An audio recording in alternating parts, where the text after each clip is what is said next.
Salut tout le monde, j'espère que vous allez bien. Aujourd'hui, nous nous retrouvons pour une vidéo sur le Xiaomi Mi 10T et Mi 10T Pro.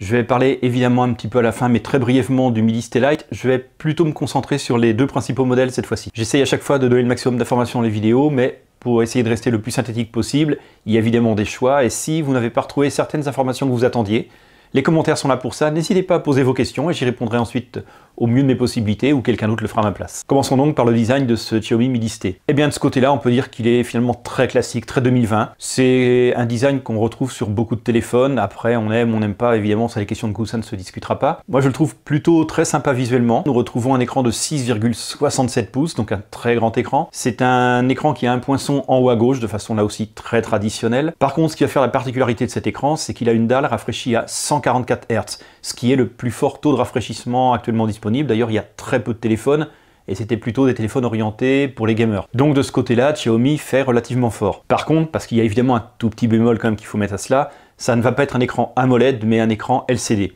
Donc évidemment, une qualité d'écran qui ne sera quand même pas tout à fait la même si Xiaomi nous assure qu'ils ont fait un gros travail sur cette dalle et que c'est la meilleure dalle LCD qui soit actuellement disponible sur le marché. En cela, on est bien obligé de les croire pour le moment sur le parole, même si a priori les premiers tours sont quand même plutôt positifs. Si vous posez la question des avantages d'une dalle AMOLED par rapport à une dalle LCD, eh bien les noirs vont être plus profonds, tout simplement parce que les pixels sont en réalité éteints sur une dalle AMOLED. Elle va avoir également des taux de contraste plus élevés, une meilleure luminosité, d'une façon générale, évidemment, je synthétise. Donc les dalles AMOLED sont quand même plus belles, plus qualitatives en termes de rendu, et évidemment, elles sont aussi nettement plus chères. En même temps, cette dalle LCD, c'est aussi ce qui permet au téléphone d'avoir un prix un peu plus accessible que ce qu'il aurait été avec une dalle AMOLED. C'est une question de choix, et quelque part, je comprends un peu Xiaomi dans sa décision. Alors, ces 144 Hz ne sont pas en fait à temps complet, puisqu'il y a la fonctionnalité Active 5, une dalle adaptative. Elle va faire varier le taux de rafraîchissement, et aussi permettre par là même certaines économies en termes d'énergie. Pour ce qui est du dos, il est relativement conforme à ce que nous retrouvons chez Xiaomi en règle générale. Pour ce qui est du capteur photo, il est un peu différent de ce que nous a fait Xiaomi jusqu'à présent et je le trouve très similaire en fait à celui que nous retrouvons sur le Samsung Galaxy S20 Ultra. Perso, je suis pas forcément très fan, il est assez proéminent en plus, mais bon, que voulez-vous, c'est là aussi encore un peu dans l'air du temps de 2020. C'est aussi un petit peu pour mettre en avant le capteur sur le modèle Pro.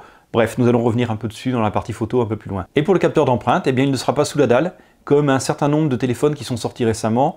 Nous allons avoir ce capteur sur le côté du téléphone au niveau du bouton de marche arrêt.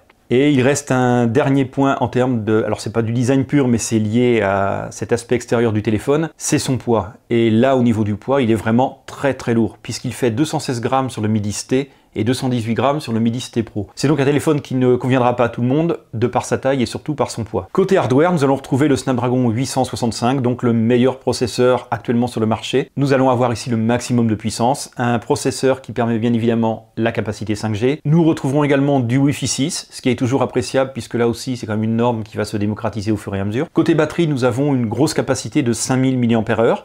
Le tout alimenté via une recharge rapide de 33 watts. Par contre, manifestement, cette recharge rapide est la seule. Il n'y a pas de recharge sans fil, donc il faudra vous contenter du bloc chargeur. Lors de sa conférence, Xiaomi a beaucoup insisté sur les capacités photo et vidéo de son Mi 10T, Mi 10T Pro notamment.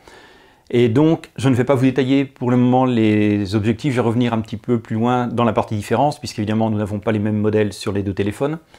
En tout cas, Xiaomi a vraiment insisté dessus et on voit qu'ils mettent eux aussi en avant ces capacités. Je pense qu'ils ont aussi pas mal travaillé pour s'améliorer. On sait qu'ils misaient beaucoup sur le Mi 10 en début d'année, mais il n'a quand même pas été tout à fait à la hauteur de ce qui était annoncé, même si ça reste un très bon téléphone de ce côté-là. La photo et la vidéo, au-delà bien évidemment des capteurs, Xiaomi a notamment insisté sur la partie algorithme, sur l'évolution de leur capacité de ce côté-là.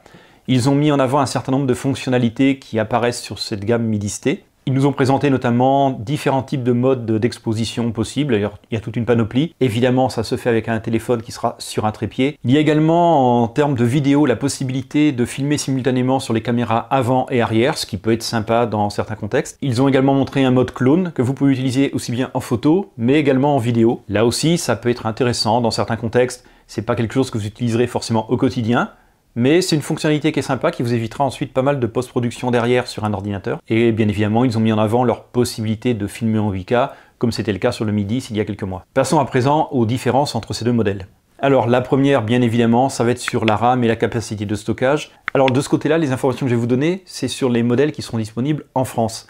puisqu'évidemment, lors de l'annonce, il y avait des capacités un peu différentes, mais chez nous, nous n'aurons pas le droit à toutes les variantes. Alors évidemment, ce qui sera commun aux deux téléphones, c'est que la RAM sera de la LPDDR5 et le stockage de l'UFS 3.1. Nous avons bien évidemment les versions les plus évoluées de ces deux éléments. Par contre, au niveau de la capacité, il y aura 6 Go de RAM sur le Midi ST et 128 Go de stockage, et le Midi ST Pro aura 8 Go de RAM et 256 Go de stockage. Sur les deux modèles, il ne sera pas possible d'ajouter une extension via une carte microSD, et comme je vous le disais, ce sont les seules versions qui seront disponibles manifestement chez nous. Côté photo, les blocs extérieurement seront identiques, il y aura 3 capteurs sur le dos. Alors ces 3 capteurs seront identiques à l'exception évidemment du capteur principal. Alors le capteur principal sur le Midi ST, c'est un capteur de 64 millions de pixels, et le Midi ST Pro, lui, aura le droit au capteur de 108 millions de pixels, qui a déjà été traîné sur le Midi en début d'année, et c'est le même capteur que sur le Samsung Galaxy S20 Ultra notamment. Par contre, pour les deux autres capteurs, nous aurons un ultra grand angle de 13 millions de pixels et un capteur macro de 5 millions de pixels. Vous le savez, je n'accorde jamais beaucoup de crédit au capteur macro, donc là non plus, il ne faudra pas en attendre de miracle. Et pour ce qui est de la caméra selfie sur la façade avant, elle est de 20 millions de pixels. Donc au niveau des capteurs, la seule et unique différence, mais elle est quand même malgré tout de taille, ce sera ce fameux capteur de 108 millions de pixels sur le grand angle du Midi ST Pro. Alors ce capteur aura en plus une stabilisation optique que n'a pas le capteur de 64 millions de pixels. Côté tarif, le Midi ST est à 499,90 € et le Midi ST Pro est à 599,90 €. Alors le premier dans la version 6 Go 128 Go et le deuxième évidemment la version 8 Go 256 Go. Donc 500 et 600 € pour ces téléphones. Et ils seront disponibles à la vente bien évidemment à compter du 26 octobre. Alors ce que l'on peut dire déjà sur ce téléphone, c'est qu'il est très intéressant. Il a vraiment énormément de choses que je trouve pertinentes. Et le tout dans un tarif qui reste vraiment contenu, un tarif qui est finalement assez agressif. Xiaomi revient un petit peu à ses fondamentaux pour moi par rapport à ce que fait sa gamme en temps normal. Et je trouve qu'il se recentre un peu par rapport à ce qu'a été le Midi il y a quelques mois, qui pour moi s'était éloigné de la philosophie de base de Xiaomi. Le seul vrai petit bémol que je pourrais mettre en fait sur ce téléphone, c'est qu'il a une dalle LCD et non une dalle AMOLED, mais en même temps, c'est l'élément qui va permettre le prix aussi agressif de ce téléphone.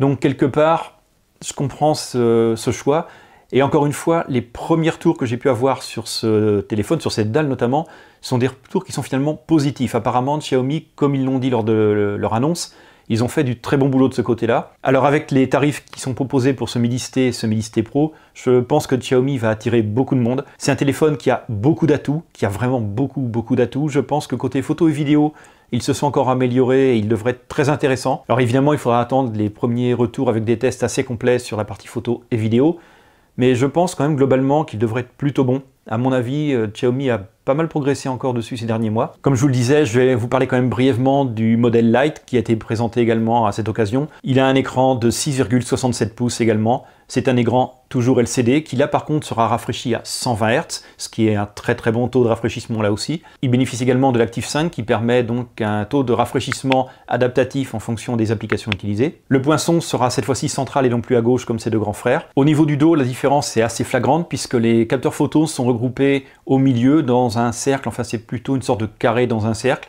Enfin bref, vous avez l'image à l'écran, c'est beaucoup plus parlant que les mots. En tout cas, moi je le trouve assez sympa visuellement, cet arrière. Et malheureusement, comme ses grands frères, le téléphone va lui aussi être très lourd puisqu'il est à 215 grammes. Côté hardware, nous avons évidemment un processeur moins puissant. Nous retrouvons le Snapdragon 750G qui permet lui aussi la capacité 5G. Donc là encore, en termes d'évolutivité, c'est une très bonne chose si vous souhaitez garder votre téléphone quelques années. Pour ce qui est de la RAM, il a 6 Go de LPDDR4X et le stockage sera de 64 ou 128 Go en UFS. Alors, 2.1 pour le 64 Go et 2.2 pour le 128 Go. Bon, ça ne changera rien dans les faits. Alors par contre, il sera possible d'étendre ce stockage via une micro SD jusqu'à 512 Go. La batterie sera de 4820 mAh, là aussi avec une possibilité de recharge rapide 33 watts filaire, comme pour les modèles au-dessus.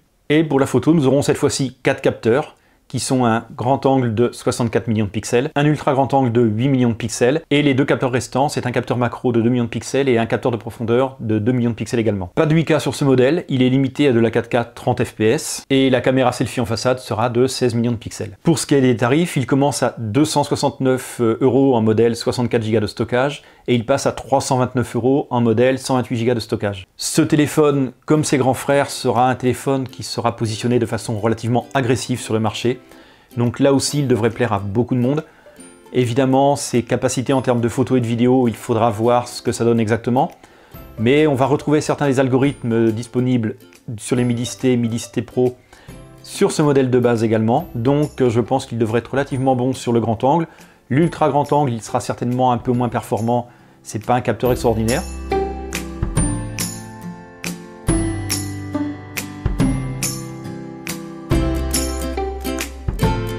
Gamme vraiment très intéressante de Xiaomi qui a fait des choix qui sont, je pense, judicieux en termes de hardware, puisqu'on retrouve quand même beaucoup de puissance. Des téléphones qui sont très agressifs en termes d'approche tarifaire. On retrouve là, comme je vous le disais, un petit peu les fondamentaux de Xiaomi, ce qui est vraiment intéressant et je pense qu'ils ont un peu appris de ce qui me semble être leurs erreurs d'il y a 6 mois sur le Mi 10. Dites-moi dans les commentaires ce que vous en pensez. Dites-moi comment vous voyez ce positionnement ou ce repositionnement de Xiaomi en termes de tarifs par rapport au Mi 10 d'il y a 6 mois. Je suis assez curieux d'avoir vos retours sur le sujet. Si cette vidéo vous a plu, merci pour le pouce, ça fait toujours plaisir. N'hésitez pas à partager cette vidéo sur les réseaux sociaux. Quant à moi, je vous dis à très bientôt dans une prochaine vidéo. Salut tout le monde!